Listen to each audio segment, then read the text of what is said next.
Dear students of BSc third year, हम last lecture में किस प्रकार से चुंबकीय आघूर्ण या चुंबकीय प्रवृत्ति का मान ज्ञात किया जाता है उसके बारे में पढ़ा और लास्ट में ग्राम प्रवृत्ति किस प्रकार से प्राप्त की जाती है इस बारे में पढ़ा। अगर चुंबकीय प्रवृत्ति का मान प्रतिचुंबकीय पदार्थों के लिए देखा जाए तो नेगेटिव होता है, जबकि अनुचुंबकीय पदार्थों के लिए ये 1 से इकाई से अधिक होता है। पदार्थ अनुचुंबकीय होता है अगर उसका मान इकाई से अधिक हो रहा है। इसी प्रकार से फेरोमैग्नेटिक पदार्थ के लिए P का मान, P क्या है? परमिएबिलिटी, पारगम्यता का मान काफी ज्यादा तथा काई का मान 10⁴ तक होता है, यानी बहुत ज्यादा होता है। ये चुंबकीय क्षेत्र की शक्ति तथा ताप दोनों पर से प्रभावित होते हैं। विपरीत या एंटी फेरोमैग्नेटिक सब्सटेंसेस के लिए काई का मान अनुचुंबकीय पदार्थ के समान होता है या उससे कुछ कम होता है। अब यदि हम चुंबकीय प्रवृत्ति के निर्धारण की विधियों के बारे में देखें तो मुख्य रूप से निर्धारण की 2 विधियां हैं, guys method and Faraday method. Guys method में गाय तुला द्वारा पदार्थ की कुछ मात्रा को तोल लिया जाता है। इसके पश्चात उसे चुंबकीय क्षेत्र में प्रबल चुंबकीय क्षेत्र लगा करके तोला जाता है। आप इस बारे में जानते हैं कि अगर पदार्थ डायमैग्नेटिक है तो चुंबकीय क्षेत्र से प्रतिकर्षित होगा और इसलिए पदार्थ का जो वेट है, उसका जो भार है वो कम होगा डायमैग्नेटिक पदार्थों के लिए या प्रतिचुंबकीय पदार्थों के लिए। जबकि यदि पदार्थ अनुचुंबकीय होगा तो अधिक से अधिक बल रेखाएं उसमें से होकर गुजरेंगी और या हम कह सकते हैं कि वो चुंबकीय क्षेत्र के द्वारा आकर्षित होगा और ऐसी कंडीशन में वजन बढ़ेगा, वेट बढ़ेगा। भार के अंतर के द्वारा हम गाय विधि द्वारा चुंबकीय प्रवृत्ति का मान ज्ञात करते हैं। तो प्रतिचुंबकीय पदार्थों का चुंबकीय आघूर्ण 0 होता है क्योंकि इसमें कोई अयुग्मित इलेक्ट्रॉन नहीं होता। चुंबकीय क्षेत्र में उत्पन्न पदार्थ पर प्रेरित चुंबकीय आघूर्ण चुंबकीय क्षेत्र के विपरीत दिशा में होगा। इस प्रकार पदार्थ चुंबकीय बल रेखाओं को प्रतिकर्षित करेगा और इस प्रकार पदार्थ के भार में कुछ कमी आएगी। जबकि अगर इसके विपरीत अनुचुंबकीय पदार्थ जो हैं उनमें क्या होगा? अनुचुंबकीय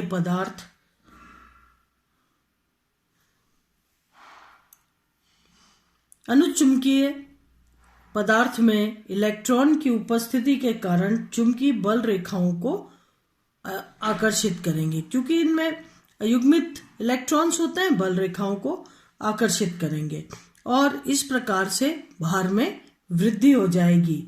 अब पदार्थ की जो स्पेसिफिक ससेप्टिबिलिटी है या विशिष्ट प्रवृत्ति है या ग्राम या भार प्रवृत्ति जो है, काई जी को निम्न प्रकार ज्ञात कर लेते हैं फॉर्मूले में रीडिंग्स को रख करके और इनकी रीडिंग ज्ञात कर ली जाती है। तो काई जी यानी ग्राम प्रवृत्ति इज इक्वल टू 2L, दोनों ध्रुवों की मध्य की दूरी, L क्या है? दोनों ध्रुवों के मध्य की दूरी, ΔM भार में अंतर और H चुंबकीय क्षेत्र की तीव्रता है, जबकि M पदार्थ का द्रव्यमान है। ठीक है। ग्राम प्रवृत्ति को अणुभार से गुणा करने पर पदार्थ की मोलर प्रवृत्ति ज्ञात हो जाती है। काई M इज इक्वल टू काई जी इंटू M। M क्या हो गया? द्रव्यमान, पदार्थ का द्रव्यमान। तो इस तरीके से गाय विधि द्वारा हम चुंबकीय प्रवृत्ति का मान ज्ञात कर लेते हैं। अब यदि देखा जाए तो फैराडे विधि में क्या होता है, इस विधि में, गाय विधि में हम भार में अंतर लेते हैं, फैराडे विधि सापेक्षता में काम करती है। यानी इस विधि में चुंबकीय ध्रुवों की आकृति इस प्रकार की बनाई जाती है कि पदार्थ को इनके मध्य लटकाने पर पदार्थ के पूरे घेरे में क्षेत्र का मान स्थिर रहे। गोलाई में होता है चुंबकीय क्षेत्र और हर तरफ पदार्थ पर समान रूप से अप्लाई होता है। जब m द्रव्यमान तथा काई चुंबकीय प्रवृत्ति वाले पदार्थ को असममित या नॉन यूनिफॉर्म क्षेत्र H के मध्य x दिशा में लटकाया जाए तो अक्ष पर वह पदार्थ एक बल F का अनुभव करेगा। तो इस बल को पदार्थ को चुंबकीय क्षेत्र की उपस्थिति व अनुपस्थिति में तोलकर ज्ञात कर लिया जाता है। भार का अंतर F के बराबर होता है। इस विधि में एक ज्ञात प्रवृत्ति वाले पदार्थ HgCOSCN4 क्या हो गया, टेट्राथायोसाइनेटो कोबाल्टेट, और इससे पहले लग जाएगा मरकरी, तो मरकरी टेट्रासाइनेटो कोबाल्टेट। इसके लिए ये एक रेफरेंस है। तो एक ज्ञात प्रवृत्ति वाले पदार्थ tetracyanato cobaltate mercury tetrathiocyanato cobaltate का जो प्रवृत्ति है वो ज्ञात होती है। Chi is equal to 16.44 into 10⁻⁻6 centimetre centimetre cube पर मोल। ये इस पर जो प्रवृत्ति है वो होती है इसकी, और इस पर लगाए जाने वाले बल को ज्ञात कर लेते हैं। यानी ये रेफरेंस हो गया। यदि इस मानक स्टैंडर्ड और अज्ञात अननोन दोनों यौगिकों पर समान चुंबकीय क्षेत्र एवं प्रवणता ग्रेडियंट को लगाया जाए तो दोनों की तुलना में से अज्ञात यौगिक की चुंबकीय प्रवृत्ति को ज्ञात किया जा सकता है। अतः Fs upon ms into chi s is equal to Fu, U for unknown है, S फॉर स्टैंडर्ड। ठीक है, ये मानक हो गया S और U अननोन के लिए हो गया। तो F भार में अंतर है और M द्रव्यमान है, जबकि काई मैग्नेटिक ससेप्टिबिलिटी है। तो इस सूत्र की सहायता से रीडिंग्स ले करके और जो अननोन पदार्थ है, अज्ञात पदार्थ है, उसकी मैग्नेटिक ससेप्टिबिलिटी या मोलर ससेप्टिबिलिटी का मान निकाल लेते हैं। तो काई यू अननोन को अणुभार से गुणा करने पर मोलर प्रवृत्ति निकल जाएगी। ठीक है, अब जो फैराडे की विधि है वो गॉस मेथड से ज़्यादा अच्छी है। क्यों? ये तुलना अक्सर एग्जाम में भी पूछी जाती है, इस चीज़ का ध्यान रखें।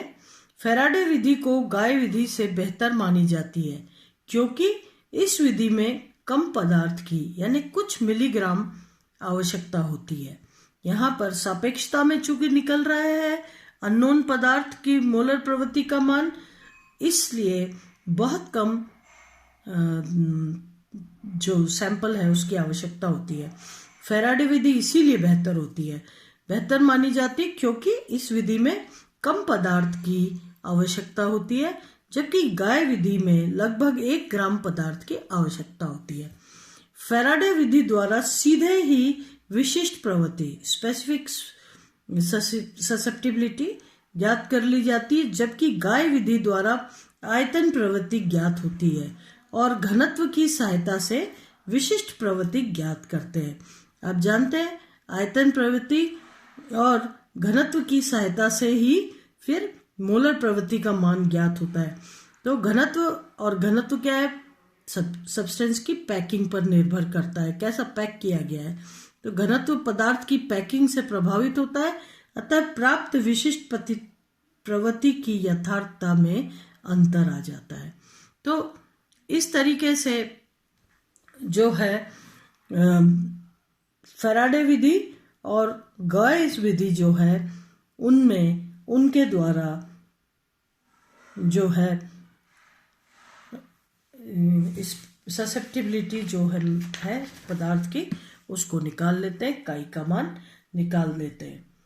अब चक्रण मात्र सूत्र, चक्रण मात्र सूत्र वैसे आप पहले भी पढ़ चुके हैं। किसी पदार्थ की मोलर प्रवृत्ति द्वारा उसके परमाणु या आयन में उपस्थित अयुग्मित इलेक्ट्रॉन की संख्या को चुंबकीय आघूर्ण के चक्रण मात्र सूत्र द्वारा ज्ञात किया जाता है। आप पढ़ चुके हो mu is equal to half of, या इसको √4s s+1 भी कह सकते हैं। तो इसको अगर यहाँ पर इसको सॉल्व कर लिया जाए, जहाँ पे कि s क्या है, कुल चक्रण कोणीय आघूर्ण क्वांटम संख्या, ठीक है, s का मान, और देखा जाए तो परमाणु या आयन के अयुग्मित इलेक्ट्रॉन व चक्रण में संबंध होता है s = n/2। n क्या है, अयुग्मित इलेक्ट्रॉनों की संख्या। तो इस तरीके से s का मान रख के यदि हम इसको सॉल्व करें तो ये निकल के आता है μ = √n+2। तो इस तरीके से ये चक्रण मात्र सूत्र होता है जिसे 4s s+1 की सहायता से √4s s+1 की सहायता से निकाल लिया जाता है, जो निकल के आता है लास्ट में म्यू चुंबकीय आघूर्ण = √n+2। अयुग्मित इलेक्ट्रॉन द्वारा उत्पन्न चुंबकीय क्षेत्र उस इलेक्ट्रॉन के चक्रण एवं कक्षीय आघूर्ण के कारण होता है, परंतु प्रथम संक्रमण श्रृंखला के अनेक तत्वों के यौगिकों में कक्षीय योगदान का मान लिगेंड परमाणु के विद्युत क्षेत्र से शमन या क्वेंचिंग हो जाता है। अतः इसके चुंबकीय आघूर्ण को चक्रण मात्र सूत्र से परिकलित किया जाता है। आगे भी आप इस चीज को पढ़ेंगे कि जो प्रथम संक्रमण श्रृंखला श्रेणी है उसमें चूंकि डी कक्षक आउटर साइड पर होते हैं, इसीलिए इन डी कक्षकों का जो मान है या इन डी कक्षकों में जो इलेक्ट्रॉन है उनका कक्षीय चुंबकीय आघूर्ण का मान लिगेंड के द्वारा क्वेंच हो जाता है, शमन हो जाता है, उसके द्वारा खत्म हो जाता है, और इसलिए चक्रण चुंबकीय आघूर्ण का चुंबकीय आघूर्ण में कोई योगदान नहीं होता, और इसलिए इसको योगदान को नगण्य मानते हुए तृतीय संक्रमण श्रृंखला के यौगिकों में चुंबकीय आघूर्ण का मान म्यू = √n+2 से निकाल लिया जाता है, जबकि द्वितीय और तृतीय संक्रमण श्रृंखला के मान में कक्षीय योगदान भी होता है, यानी जो कक्षीय आघूर्ण क्वांटम संख्या का कुछ ना कुछ मान होता है और उसे साधारण √n+2 द्वारा उसका चुंबकीय आघूर्ण का मान नहीं निकाला जा सकता। लेकिन अगर तृतीय संक्रमण श्रृंखला को देखें तो वहां पर प्रथम श्रेणी के तत्वों के संकुलों के चुंबकीय आघूर्ण के मान अगर म्यू = √n+2 से जो निकाले जाते हैं, अगर उनके मानों को देखा जाए तो करीब करीब ये मान जितने चुंबकीय अयुग्मित इलेक्ट्रॉन है, करीब करीब चुंबकीय आघूर्ण का मान उनसे थोड़ा ज़्यादा आता है। जैसे अगर एक इलेक्ट्रॉन अयुग्मित है 1.73, 2 के लिए 2.83, 3 के लिए 3.88 अप्रॉक्सीमेटली, है ना। फिर 4 के लिए अगर देखा जाए तो ये करीब 4.9 होता है, इसके आसपास होता है, थोड़ा कम। और अगर 5 इलेक्ट्रॉन के लिए देखा जाए तो 5.92 के आसपास होता है। तो इस तरीके से म्यू का मान अयुग्मित इलेक्ट्रॉन की संख्या द्वारा निकाल लिया जाता है। और इन मानों को, अगर ये मान उनके म्यू के निकल करके आते हैं, जो इस बात को बताते हैं कि इलेक्ट्रॉन, अयुग्मित इलेक्ट्रॉन की संख्या कितनी है, 1 है, 2 है, 3 है, 4 है, 5 है, तो अयुग्मित इलेक्ट्रॉनों की संख्या को निकाल लिया जाता है। और अयुग्मित इलेक्ट्रॉन की संख्या ज्ञात होने के पश्चात ये पता कर लिया जाता है कि आउटर ऑर्बिटल कॉम्प्लेक्स हैं या इनर ऑर्बिटल कॉम्प्लेक्सेस हैं, और इनकी क्या संरचना होगी, क्या ज्यामिति होगी, इन सभी को अयुग्मित इलेक्ट्रॉन की सहायता से निकाल लिया जाता है। आज के लिए इतना ही, नेक्स्ट लेक्चर में पढ़ेंगे। Thank you.